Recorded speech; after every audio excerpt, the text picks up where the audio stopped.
All right, what is up, guys? Welcome back to Late Night Shots Podcast, episode 121. We have All-American Carson Kharchla here today. You just competed at the national championships not too long ago. How are you feeling? Yeah, I'm feeling pretty good. It was a good season. You always want to perform to win and you always want to win. That's the end goal. But I think looking overall, like I'm happy with how I performed and how the season went and just looking forward to, I don't know, doing it over again next year. So Yeah. So, Derek, you can just All right, I have a quick word from our sponsors before we get into this episode. So if you know, we have three great sponsors. All their links are down below. Go check them out so we can make some money. All right, Carson, welcome to the show. Obviously, had an absolutely amazing season this year. So, I guess we'll just get right into it. Walking into the arena, wrestling at NCAAs, what was that like for you? Knowing that you qualified, I'm sure those childhood dreams were coming true as you walked into the arena. So what was that like for you? yeah, it was really cool. It was something that I really enjoyed, especially just not being able to experience that for the past couple years with red shirts, COVID, and just injuries. So that was something that I thought was really, really special and like really kind of important to me. But also too, it just kind of showed, all your hard work just paid off, that you made it here. But like in the back of my head too, I'm telling myself, like, don't get too happy. Like, you still got to wrestle. So yeah. So you were a guy who, I think a lot of people forgot about coming into this season. I think all the eyes again were on Griffith, O'Toole, and Wick because you just hadn't been around for that long. You first came onto the scene at the RTCC Cup, I want to say. You got in a lot of people's yeah. eyes after you. I think you almost teched Mekhi Lewis there. You had a great showing. So what was it like for you just like first finally getting that shot to wrestle in college? Um, it wasn't really like a surprise to me of how I was going to perform. I kind of like, I knew how good I was and how good I can be. But I think it might have been a surprise to a lot of people that, didn't know who I was because just haven't wrestled that much for whatever reason. So yeah, but I just really kind of wanted to take this year and just enjoy it and just, realize like the opportunities in front of you, like just go have fun, go do what you're supposed to do, go do what you wanted to do for multiple years. So yeah. I have a couple questions from people that submitted them through my Discord. Yeah, I should join that. But the obvious one, I think we did this last time too with Cam and Mean. So you wrestled Alex Marinelli, just on your home turf. You beat him, thrilling match. You got that. You were trailing late, and then you got that takedown right there. What's going through your head there? Honestly, not a whole lot, just to keep wrestling. I think that's one thing that we try and say in our room, in our program, just keep wrestling through the positions, And I think that's one thing that a lot of kids don't really understand until you get in those high pressure matches. But once you start thinking about the crowd or the atmosphere or, oh, I got to score, I have to do something, that's when you lose the mental focus and you lose the match. But if you can just keep yourself in it and, just tell yourself to keep wrestling and keep looking for opportunities to score, like it'll be there. And so that's what I just kept telling myself and just tried to wrestle through as much as I could. I know one of the big things people were also asking is, what did Marinelli say after that match? He was yelling something. Yeah, I have no clue. Everyone asked me that, but I honestly don't know. I really didn't hear anything. The only thing I might have heard when we walked off, he was like, "I'll get you next time," which everyone says that. So I was like, okay, but I didn't even realize he said everything that he said till I watched it back, like watched video. And then I was like, oh, like he was talking all the way walking back into the center when I was taking my ankle bands off and like after I shook his hand. So I don't know what he was saying. Maybe he was telling himself something to make himself feel better. But yeah, all I heard was, "I'll get you next time." So that's it. That's all I heard. Yeah, we like to ask everybody who comes on who's had the opportunity, to wrestle against people from Iowa. Did you wrestle in Carver? No, not yet. No, not yet. Okay, so we're gonna have to switch this question up because usually we like to ask everybody what their first time in CarverHawkeye was. We've had some great answers, people getting barked at, people getting things thrown at them, we've got some great responses. But I mean, what is it like, just kind of facing off against a team like that, a team that's, them, and I guess we'll include Penn State in this question as well, that are kind of, the big dogs on the field that, those are the two teams that are, racing for a national championship. Yeah. I think the way I approach it is just like any other team, they're just guys wrestling, just a team that has good guys that win. It's not like they're unbeatable or they're, this like superhero or something, they're just another wrestling team. So you just got to do what you can to beat them and wrestle. But, we definitely have a few kids that may get in over their heads and be like, like this is Iowa or Penn State. And so I think it's kind of like up to, the older guys to look at them and say like, hey, like it's just another match, go out there, have fun, so what? They're going to be loud, they're going to be obnoxious, they're going to do what they always do, but you wrestling shouldn't affect that. Yeah, I think this duel came down to heavyweight too. And I remember it was like 10 seconds into the match, Tate just hit this like nasty arm throw on Cassiope. Yeah, that was good. That was a good throw. Yeah. And I was like, yeah, he would have won the match. Yeah. Honestly, he hasn't competed, has he? Who? He was at Greco in the US Open, right? Yeah, Greco. I think it was registered for both, but I'm pretty sure he only won Greco. I'm not too sure. Yeah. I mean, obviously, when we get people on, we like to try to, talk about their team and, the things that are obviously up and coming for your team. So, I mean, you guys, you're one of those squads that really isn't losing too much this year. I don't think you guys are losing that many guys at all. I mean, especially not the guys that are really the lock-ins for your lineup, yourself and Sasso, like those guys aren't going anywhere. Yeah. And obviously you guys were, I want to say probably the first team ever to pull the 1, the 2, and the 3 off of the Flow big board at once. So, you to say that, what's the recruiting process for those guys been like? I'm sure you've got to meet with them. Are you looking forward to this upcoming season? Yeah. I think we have a really good group of freshmen coming in. Some guys that are, hammers, and then some guys that are a little under the radar, but have some really good potential to be some studs and be some stars in the lineup. I think when I hear, people say we have this recruiting class and how great it is and everyone's so surprised, it's not really a surprise to me. Ohio State just has something special about it. I know everyone will say that about their school or their college, but I genuinely think that. I mean, I just feel like the guys in the team and our coaches are just so personal and genuine when we talk. I mean, no one's going to lie to you to get you to come here. No one's going to say anything that's not true, because we don't have to, and so, I mean, I think that's just a testament to our team and to our coaches and our leaders, and just to our program.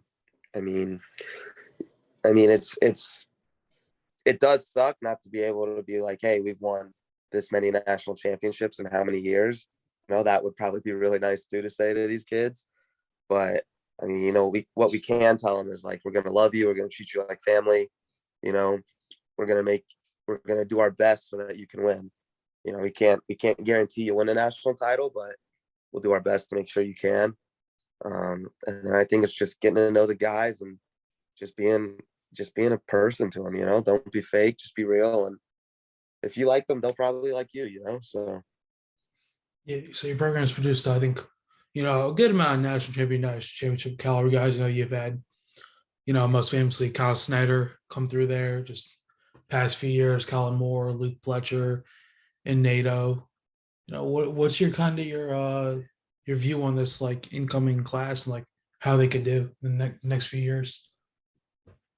Yeah, I mean, I think we have a lot of kids that can, potentially be Collins or Nates or Kyle's, even start their own legacy here. It just all depends on, what you do in college and how much work you're willing to put in and what's going to happen. Yeah. I mean, I've known plenty of friends that have been studs, come out of high school, went to college, messed up, and now they're not wrestling anymore. So it's just all about staying on the right track and staying focused. And I'm super excited about every kid coming in.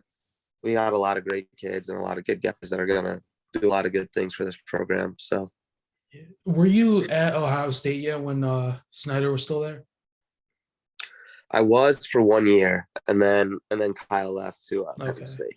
Yeah, I Yeah. know this is probably one of the only ones where they left on good terms, as far as I've heard. So, but what Yeah. was that kind of like, just being in the room with, like, one of the guys who you could say you could say he's the best collegiate wrestler from what he's accomplished in college. He had, like, you could say, like, all the eyes of the world on him at that point. So what's that kind of like, being in the same room with him? Yeah, I mean, it's really cool, just to be like honest. It's cool to have Kyle Snyder in your room, the Olympic champion, the world champion. It's pretty motivating too. Makes you want to work hard and just try and be like him. So it's really cool, but also it's nice too, because Kyle, he was just a good guy. He was a normal person. He didn't put himself above anyone. If you had a question, you could go up and ask him, and he would spend as much time with uh, as much time with the freshman that just came in as he would Colin Moore, the kid who he's trying to help win a national title. So that was pretty cool. I mean, yeah, just a great guy, and it was awesome just being there with him. Yeah, definitely. I mean, I think, we most recently, Ohio State wise, talked to Colin. And we were able to, talk to him a little bit about, what it's like wrestling in that room. And then also, how great it was, your guys' coaching staff. I know you guys do a great job coaching wise down there. To, put them on that wall of fate, him and Fletcher on that wall of national champions, because I mean, they most definitely probably would have been national champions before, nationals got canceled. So I mean, you were on the team at that point. So what was that kind of like for them, as a team, trying to support those guys as, they kind of just lost the opportunity to, go and go and chase what they've, been trying to accomplish for, their entire time at college? Yeah. I mean, it was obviously probably one of the strangest times any of us have ever been through. Just with COVID and everything, we didn't know if it was like the tournament's canceled for 2 weeks and then we're going to reschedule, or if it's canceled for a month, or if it's just canceled, and it was just canceled. I think like the first couple days, everyone was just kind of like in shock, you know. I remember they turned off the national tournament and they said it was canceled, and like next day guys were like, hey, like I'm still going into the room, I'm still going to work out, so like we kind of thought it was almost like a joke, like they're going to have it. Then after a couple days, it kind of sunk in that like this wasn't happening, something serious was going on. It really is over. And then that's when I think it kind of hit a lot of the guys. And that's probably one of the hardest things to see.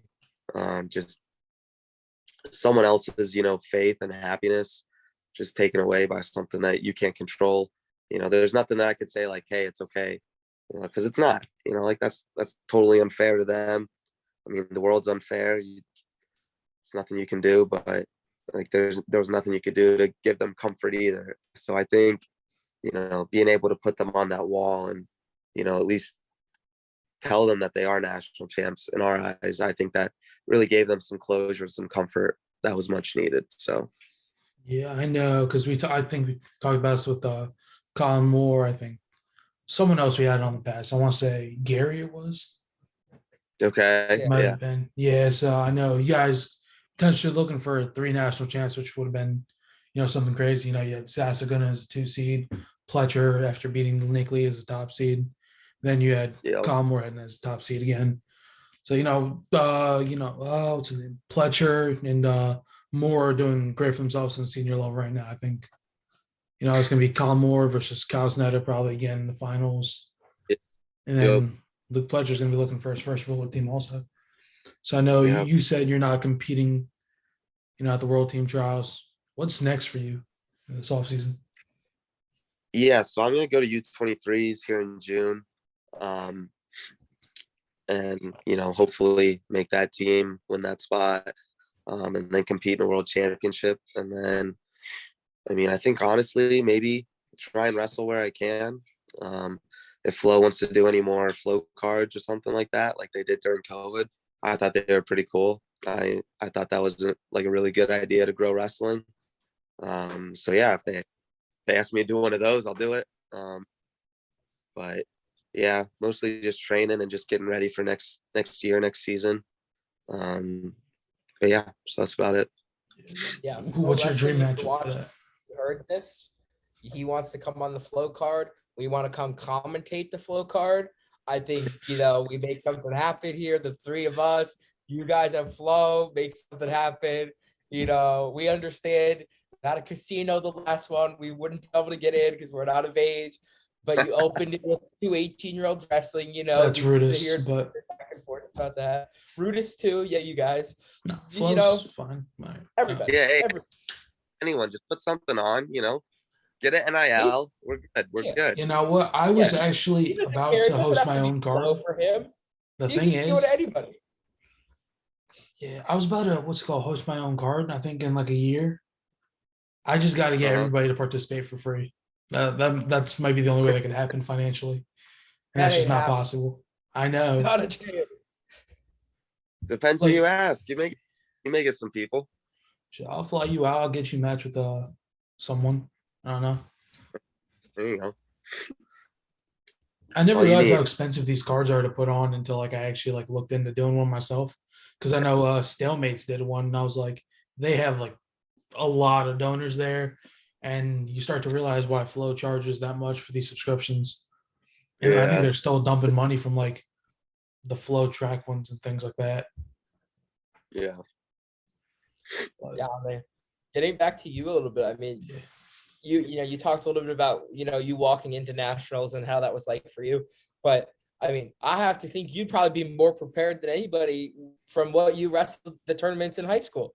We talked a little bit about, your Fargo class, the year you won Fargo, but not even just that, you wrestled the Ironman. I'm sure you wrestled all those, those other big 2 or 3 other tournaments. And then you also wrestled at Who's Number One and won the match. So, what was that like for you in high school, wrestling at all these, basically the highest tier of wrestling you could get in high school? What was that like for you being, young and competing at that level? Yeah, it was great. I think that's something that if you want to be like a high level wrestler, want to be someone that, NCAA All-American, NCAA champion, world team member, those are the tournaments and matches that you want to compete in high school. There were a few where it was definitely like a growing experience. You're a freshman wrestling a senior, sophomore wrestling a senior. You're a little younger, and you have to, step up to the plate. So definitely gets you ready, definitely gets you mature. But yeah, it was awesome to be able to wrestle in all those tournaments and events. And, I'm happy that I was good enough to be able to win some of them and be able to beat a lot of the best guys out there. I mean, let's talk, we talked a little bit about it, just us three before we got started, but we got to touch about that Fargo class. And, the championships, notable guys that were there that have won it with the top 3 at the upper weights was Cassiope, Luffman, Lucas Davidson. And then we go down the lower weights. It was you, Jordan Decatur, and Keegan O'Toole. Those are probably the biggest out of that group now, college-wise, that transitioned, just household names. So you wrestling with guys like that, and your bracket was you, Plot, Cat Eisen, and Srirachi were the top 4. Yep. So you see all these guys now. I think that's all Americans. That entire top 4 at your podium was either all American or national champ. Yeah. So, what was that like wrestling those guys in high school? And now you kind of get to grow up with them a little bit and see, how they're performing now. Yeah. I mean, it was definitely crazy. I think I remember, going to Fargo, and however they did the seedings of the tournament, I ended up being the 1 seed. I think I was like the only returning Fargo All-American. And that's what they consider their number 1 seed. even though, you had Travis Whitlake, who was like a world either champ or bronze medalist or something. But anyway, I got the 1 seed, and I'm like looking through the bracket, and I'm like, holy shit, how did I get the 1 seed? I'm like, I should not be the 1 seed. Just reading the names. But I was like, we'll roll with it and see what happens. And, I think I wrestled with like in the semis, I want to say. And I remember like that match, like, my Team Ohio coaches who were coaching me, they're just like, hey, like, like, you ready? You good? Like, this is a big match. And I was like, yeah, like, it was just kind of like calm and relaxed, like approaching it. And they're like, all right. They're like, hey, if you're good, we're good. Like, it was like almost like someone's around you so much because they like don't think you can do it. Like kind of weird, but like not like that, but almost like that at the same time. And wrestle the match, I won, I come off, and my coaches are like freaking out. They're like, holy shit, dude, like, good job, let's go. I'm like, yeah. I'm like, what, you didn't think I could win? Like, come on. But yeah, so that was fun. That was a good match. And then in the finals with Plot, I think I saw Flo posted an article or something, I think the night before, like their picks for finals. And they're like, it's going to be close, but Plot's going to win, blah, blah, blah. And I was like, I just remember like going to bed and I was like, all right. I was like, we'll see. And then I wrestled and I think I teched him. And I was like, yeah. I was like, so it felt good to win, especially too, with everyone hyping all those guys up and you're kind of going in under the radar. So yeah, that was a great tournament. Yeah. Yeah, You should have just like screenshot the article and posted it after. I remember, what was it called? My senior year at my state tournament, I think there was this kid who was returning state finalist. I know he lost to Fernandez the year before. It was like Cornell now. Everybody picked him. Like, there's like these 4 guys who do picks for every state tournament. They all picked against Mullen to like get majored in the finals. About 10 minutes after he wins his finals match, I see that clip up on his story. Like, if everyone picking against him. It's like the funniest thing ever. But, dang, this is... Yeah.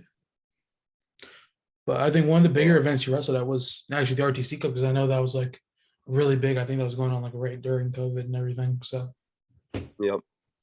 What was that experience like? We had some big matches there. You had Gable finally getting that win over Gwizdowski.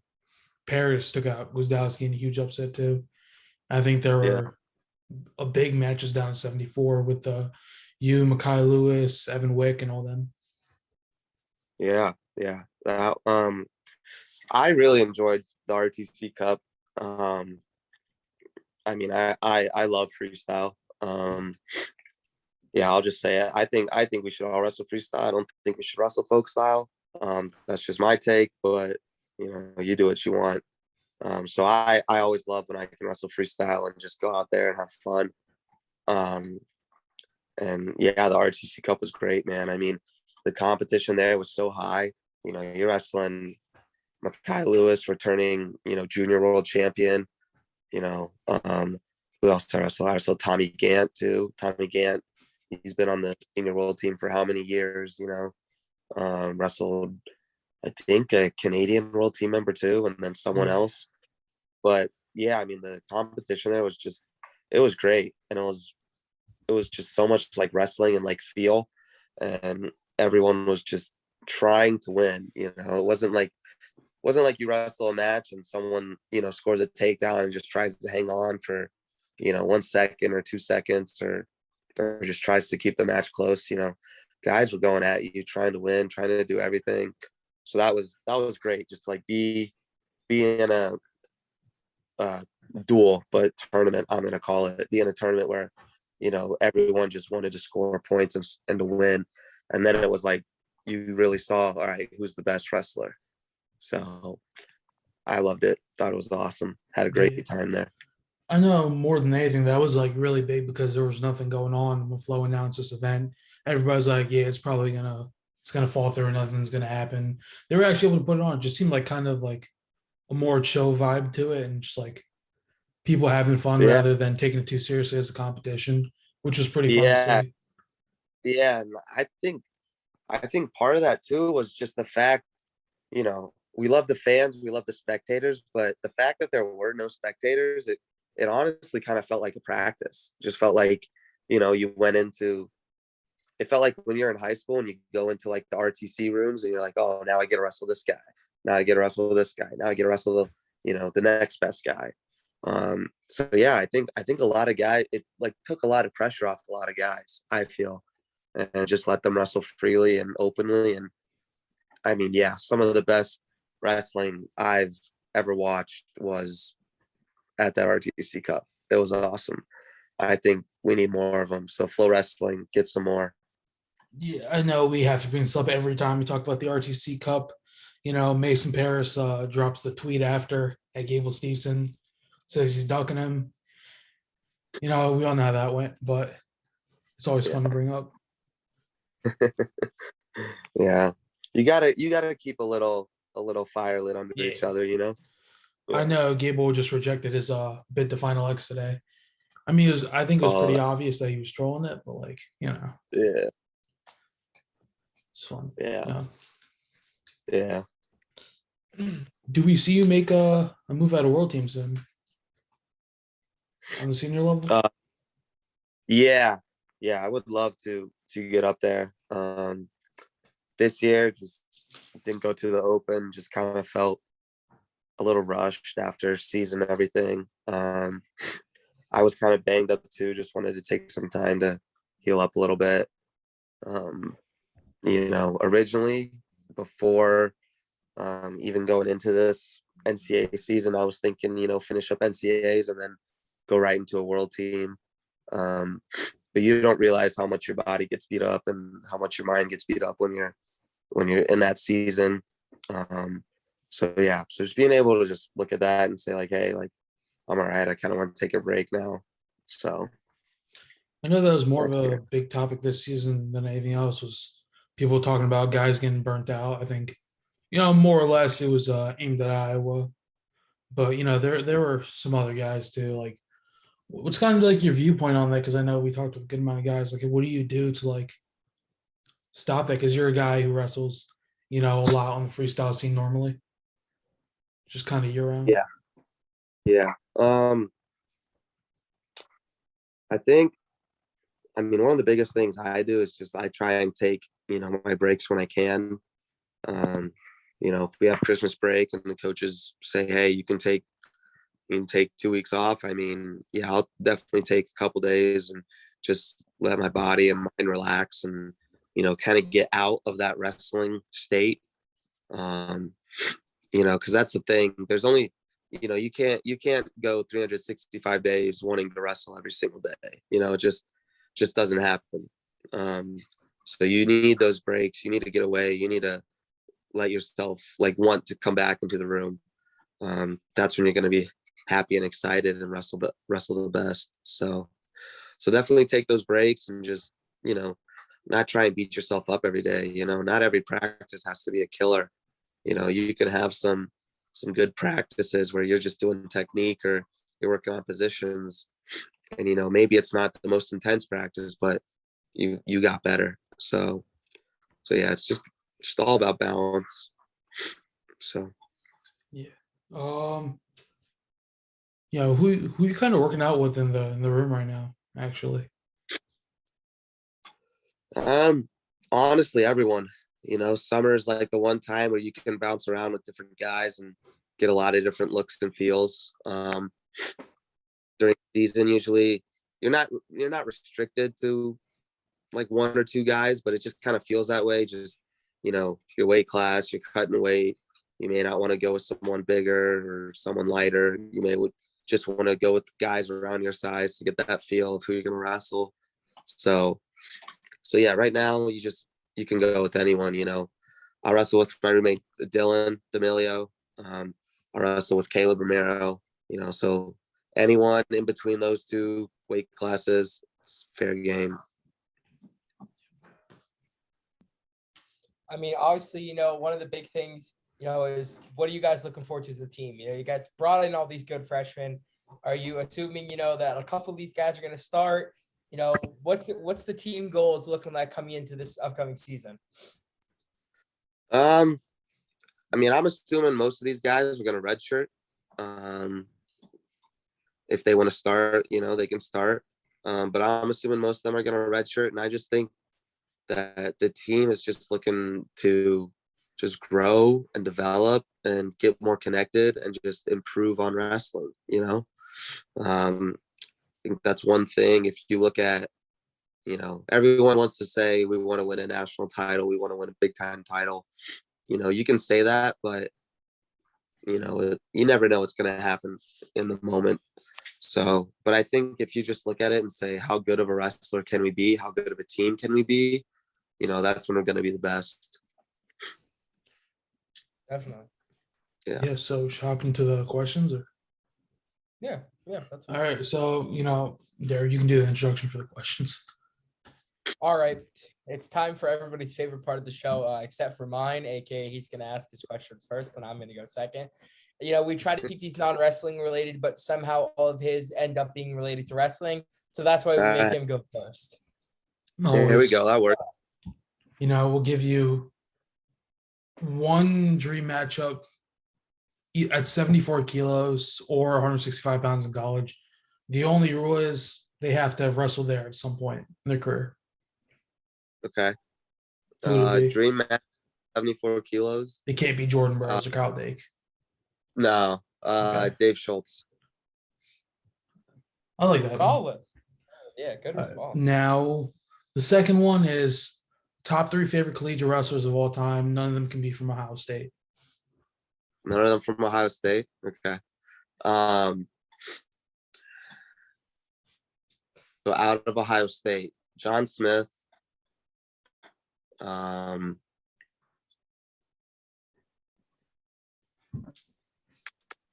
John Smith. Can I do Tom Ryan? Because he was at Iowa. Yeah, I'll be fine with it. Yeah. We'll allow it. All right. John Smith, Tom Ryan. And then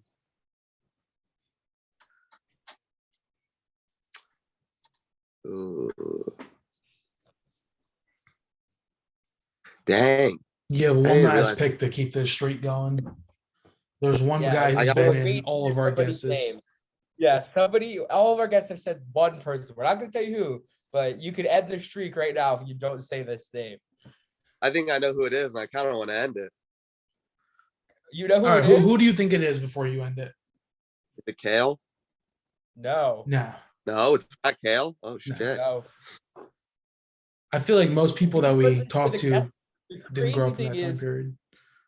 We heard this answer that we're talking about. We've heard it from lightweights. We've heard it from heavyweights. We've heard it from your guy. You're right around your weight class. Everybody has said this guy. We think he's the most influential person of wrestling. I mean, he won a title at 65. I'll give you that. So you have like 3 different options right there. Oh, okay. All right. Well, I'm gonna. All right. Third person, Travell, the Lagniv. Does that count? All right, we'll let it go. That's fine. All right, if that doesn't count, I'll give you one more. All right. I feel like I kind of trapped you on this. Yeah. Dang. If not Travell. I feel like you gave me 2 coaches, so I don't know.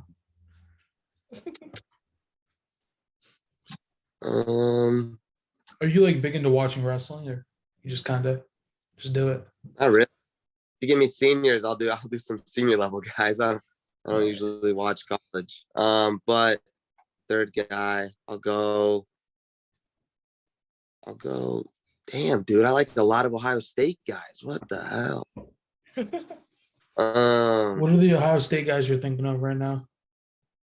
Dude, Jaggers, Stieber, Mitch Clark, Colin. I feel like we have to allow him to say Stieber. Like that's like the obvious answer. Damn, come on, dude. That's a generational talent. Yeah, but I already let the Tom Ryan slide though. All right. Well, this question is taking way too long, so just let him say somebody. Please. All right, anyone. Anyone. All right. So John Smith, Tom Ryan, Ed Ruth. Those All three. right, Ed Ruth. I like Those Ed three Ruth. work? All right. Okay, so Was it the David answer is Taylor? David Taylor. David Taylor. It was Yeah. David Every Taylor, yeah. single person says David Taylor. David Taylor's good. I do like him, but I just can't wrestle like him. I'm not tall enough. I'm not long Always enough. fun. Do you have any more questions? No, you can take him away. Thank goodness. All right. Well, here's the closing segment. We'll let the fans get to know you a little bit better. So if me and the other large man sitting in the other corner of the screen were to come watch an Ohio State wrestling duel, where would we go out to eat after? Where's the best place you've ever eaten while being at Ohio State? You gotta go to Oshio. Sushi. But I like sushi, so I'm biased. I swear everybody says sushi. Every wrestler. I think it's just a thing. Like wrestlers and sushi just Some good stuff, dude. Hey, it's good, man. I don't know what to tell you. I think it's also generally like light. I feel like that's like a meal that's like a yeah. Yeah. All right.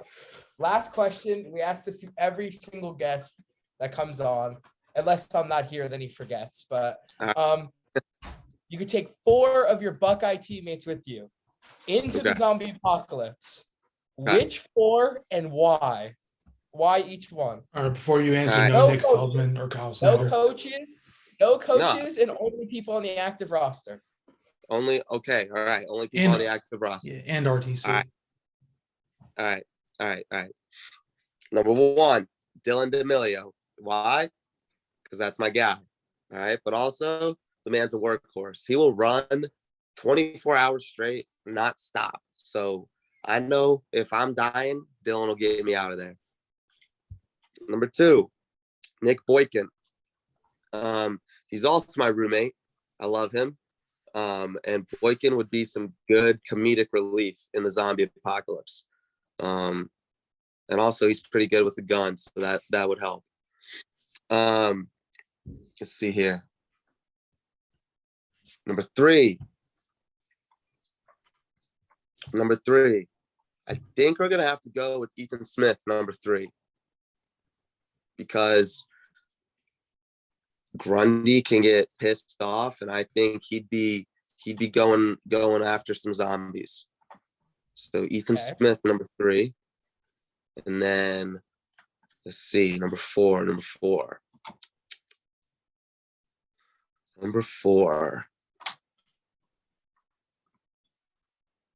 I think 4, I'm gonna go with Caleb Romero. I think I'm gonna go with Caleb. And that's because Caleb's a big body. I know he goes 184, but he's a big body, so he'd provide some good protection. Solid answers. So we got. Yeah. What we got? Good team. I think Good team. we've heard some better ones, not gonna lie to you. We've heard some better ones. Yeah, what are the better ones?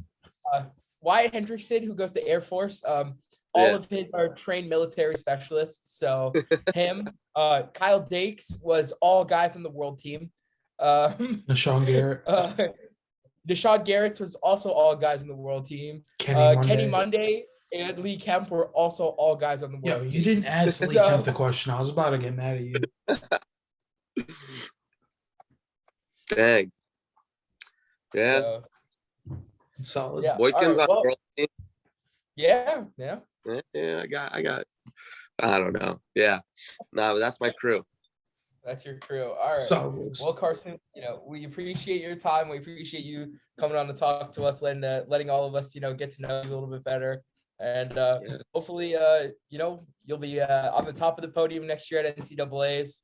And we can have you back on. We're also waiting for one of our people that have come on the podcast to shout us out in their post-national championship win speech. So, after you thank your mom and your dad, if you could say Heavyweight Nation after, we'd really appreciate it. We might even send you some free stuff. So, okay. All right. I'll get you. I got you, boys. So now everybody that we think has contention to win, we're just going to tell them that we want them to say it on the national ESPN TV. Yeah, you should. Heavyweight Nation. There you go. Dude, I should just Venmo Gable like $1,000 and just ask him to do it. Gable Steve should shout out one tweet about us on Twitter, and that's all we need. That's all you need. It really is though at this point with him. Yeah. Yeah. Honestly. So yeah, it's been a great episode. Thank you for coming on. I really appreciate it. This has been episode 121 of Late Night Shots. We'll see you guys again next time.